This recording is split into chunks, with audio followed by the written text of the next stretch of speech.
अशा मस्त आपल्या मूग डाळीच्या खारी शंकरपाळी तयार झालेल्या आहेत. खायला खूपच टेस्टी लागतात. तुम्ही हे थंड करून 1 महिनासुद्धा तुम्ही स्टोअर करू शकता.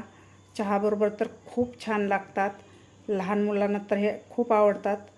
तुम्ही हे घरामध्ये बनवून लहान मुलांना ज्यावेळेस भूक लागेल त्यावेळेससुद्धा तुम्ही देऊ शकता. चला तर मग रेसिपीला सुरुवात करूया. नमस्कार. तर आज मी बनवून दाखवणार आहे तुम्हाला मूग डाळीचे खारी शंकरपाळे. तर त्यासाठी मी इथं 1 वाटी डाळ 4 ते 5 घंटे भिजत घातलेली होती. व्यवस्थित आपली डाळ भिजलेली आहे. हे भिजून भरपूर होते डाळ. तुमच्याकडे वेळ नसेल तर तुम्ही गरम पाण्यात 1 ते 1.5 ताससुद्धा तुम्ही डाळ भिजवून घेऊ शकता. व्यवस्थित भिजते गरम पाण्यात. आता हे आपण धुवून घेऊया. अगोदरसुद्धा मी धुवूनच भिजू घातलेले आहे. तर आता आपण यामधलं पाणी काढून आणखीन 1 पाण्यानं आपल्याला ही डाळ धुवून घ्यायची आहे. मी 1 पाण्याने डाळ धुवून घेतलेली आहे. त्यामध्ये मी दुसरं पाणी घातलेलं आहे. हे डाळ आपल्याला एका चाळणीमध्ये काढून घ्यायची आहे.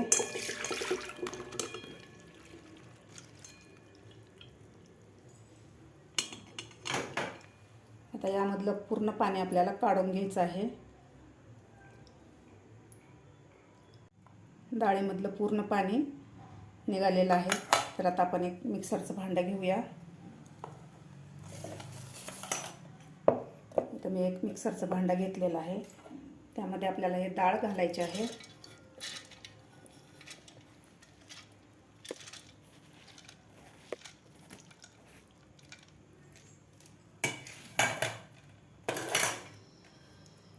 आता यामध्ये आपल्याला 2 हिरव्या मिरच्या घालायच्या आहेत आणि थोडंसं आलं घालायचं आहे आपल्याला यामध्ये.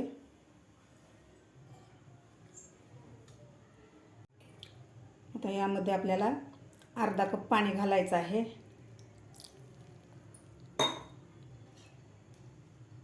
आता आपल्याला याची एकदम फाईन पेस्ट करून घ्यायची आहे. एकदम असं बारीक काढायचं आहे आपल्याला मिक्सरमधून. अशा प्रकारे एकदम अशी बारीक पेस्ट करून घेतलेली आहे मी. एकदम अशी बारीक पेस्ट केलेली आहे मी. ते एक मी ताट घेतलेलं आहे.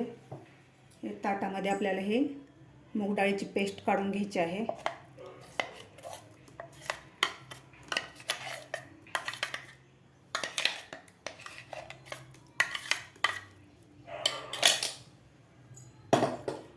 इथं मी पेस्ट काढून घेतलेली आहे. तर यामध्ये घालायचं आहे आपल्याला अर्धा चमचा ओवा घालायचा आहे हातावर चोळून. त्यानंतर अर्धा चमचा हळद घालायची आहे आपल्याला. इथं अर्धा चमचा मी चिली फ्लेक्स घेतलेला आहे. इथं मी 1 चमचा कसुरी मेथी घेतलेली आहे. ते आपल्याला हातावर चोळून घालायची आहे बारीक करून.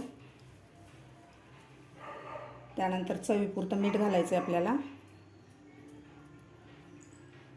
आता आपल्याला हे हाताने व्यवस्थित मिक्स करून घ्यायचं आहे.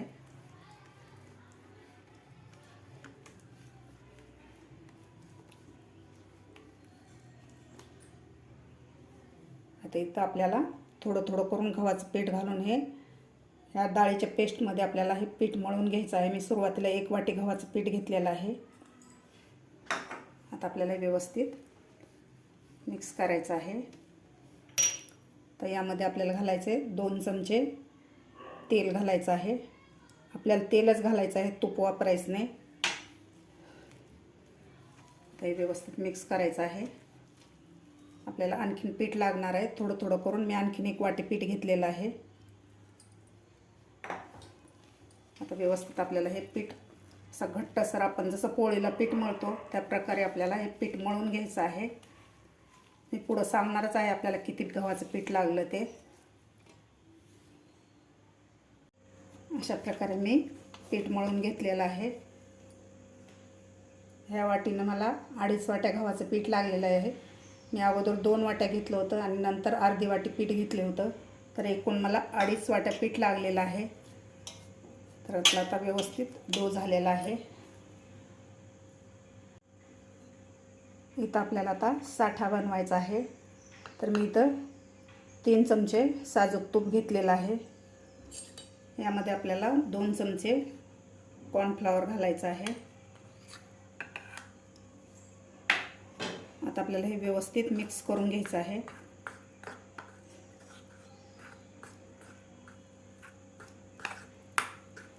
व्यवस्थित आपल्याला हे फेटून असं स्मूथ बॅटर बनवायचं आहे आपल्याला. हे तूप आणि कॉर्नफ्लॉवरचं.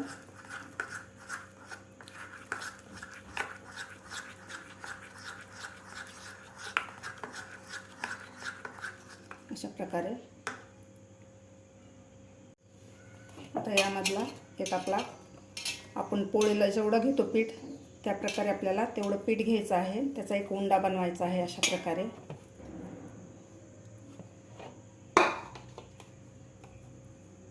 अशा प्रकारे घेतलेलं आहे. याला आपल्याला थोडंसं कोरडं पीठ लावायचं आहे. आता आपल्याला याची एक पातळ पोळी लाटून घ्यायची आहे.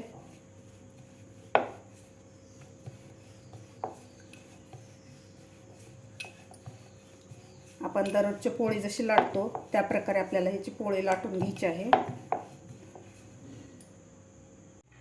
अशा प्रकारे मी पातळ अशी पोळी लाटून घेतलेली आहे. आता आपल्याला कॉर्नफ्लॉवर टाकून हे मिश्रण बनवलेलं आहे तुपामध्ये, ते आपल्याला यामध्ये लावून घ्यायचं आहे थोडं थोडं करून. जे आपण साठा म्हणतो तो साठा आपल्याला याला लावून घ्यायचा आहे थोडा थोडा.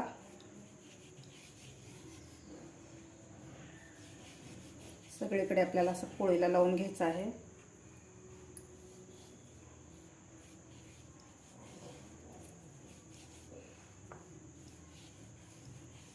अशा प्रकारे आता आपल्याला फोल्ड करायची आहे पोळी.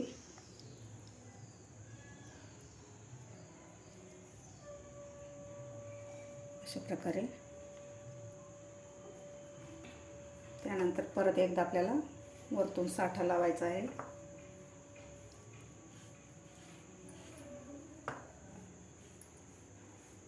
त्यानंतर परत एकदा आपल्याला फोल्ड करायचे आहे या बाजूकडून. नंतर हे सुद्धा बाजू आपल्याला अशा प्रकारे फोल्ड करून घ्यायचे आहे. अशा प्रकारे आपल्याला चौकोन आकाराचीच पोळी लाटून घ्यायची आहे आपल्याला. अशा प्रकारे मी परत चौकोन पोळी लाटून घेतलेली आहे. परत एकदा आपल्याला अशा प्रकारे मिश्रण लावून घ्यायचं आहे.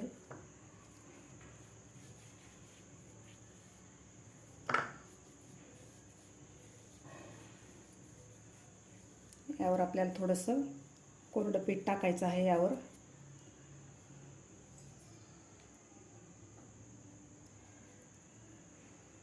परत एकदा आपल्याला अशा प्रकारे फोल्ड करायचे आहे. त्यानंतर आपल्याला परत एकदा याला थोडंसं मिश्रण लावून घ्यायचं आहे मध्यंतरी. कडेने लावायचं नाही आपल्याला, मध्यंतरीच लावायचं आहे अशा प्रकारे. आणि अशा प्रकारे आपल्याला फोल्ड करून घ्यायचे आहे.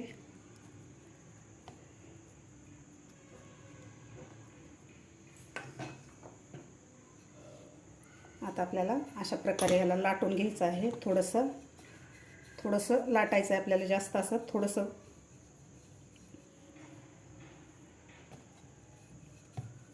लाटून घ्यायचं आहे, जास्त नाही लाटायचं आपल्याला. अशा प्रकारे लाटून घेतलेलं आहे. तर याला आता आपण कापून घेऊया.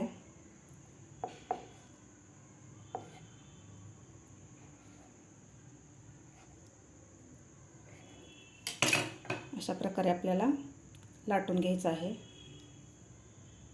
तुम्ही बघू शकता अशा प्रकारे आपल्याला हा रोल कापून घ्यायचा आहे.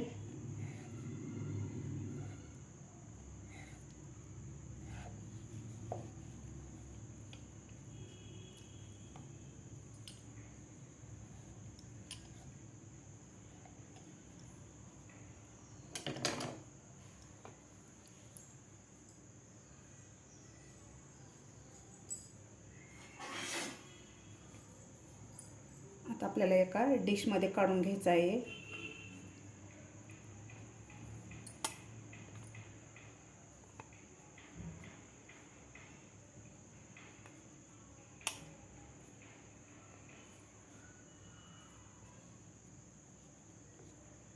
अशा प्रकारे. तर बाकीसुद्धा आपल्याला अशा प्रकारेच खारी बनवून घ्यायचे आहेत. खारे शंकरपाळे बाकीचे राहिलेले सुद्धा अशा प्रकारे मी शंकरपाळ्या बनवून घेतलेल्या आहेत. मी अर्ध्याच बनवून घेतलेल्या आहेत. आता आपल्याला एवढ्या तळून घ्यायच्या आहेत. राहिलेल्यासुद्धा नंतर आपल्याला बनवून घ्यायच्या आहेत. तेल आपलं गरम झालेलं आहे. तेलसुद्धा आपलं व्यवस्थित गरम झालेलं आहे. तर आता यामध्ये आपल्याला बनवून घेतलेले शंकरपाळे घालायचे आहेत. जास्त पण कडकडीत आपल्याला गरम करायचं नाही आहे तेल.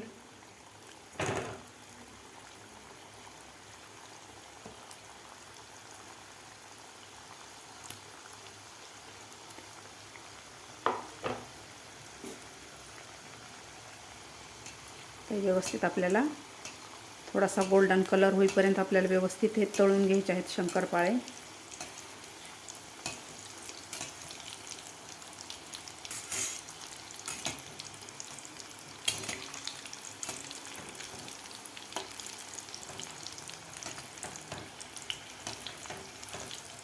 अशा कुरकुरीत होईपर्यंत आपल्याला तळून घ्यायचे आहेत.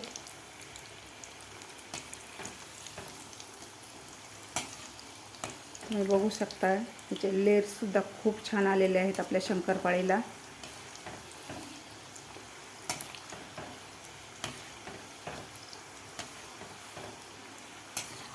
खायला तर खूप टेस्टी लागतात.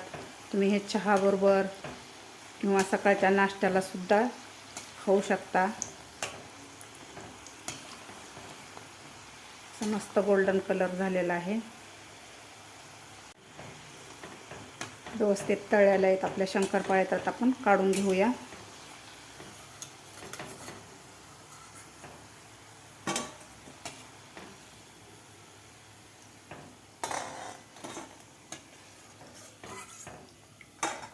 तर बाकीच्या सुद्धा राहिलेल्या आपल्याला अशा प्रकारेच तळून घ्यायचे आहेत.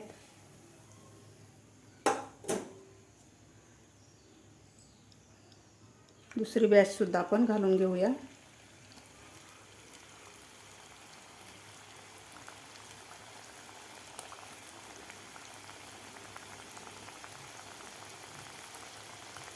आता हे सुद्धा आपल्याला गोल्डन कलर होईपर्यंत, असं क्रिस्पी होईपर्यंत आपल्याला हे तळून घ्यायचे आहेत.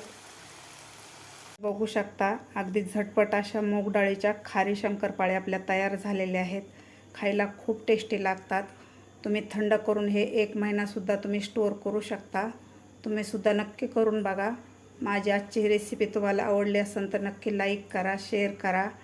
माझ्या चॅनलवर अजून नवीन असाल तर माझ्या चॅनलला नक्की सबस्क्राईब करा. भेटूया अशाच एका नवीन रेसिपीसोबत. तोपर्यंत धन्यवाद.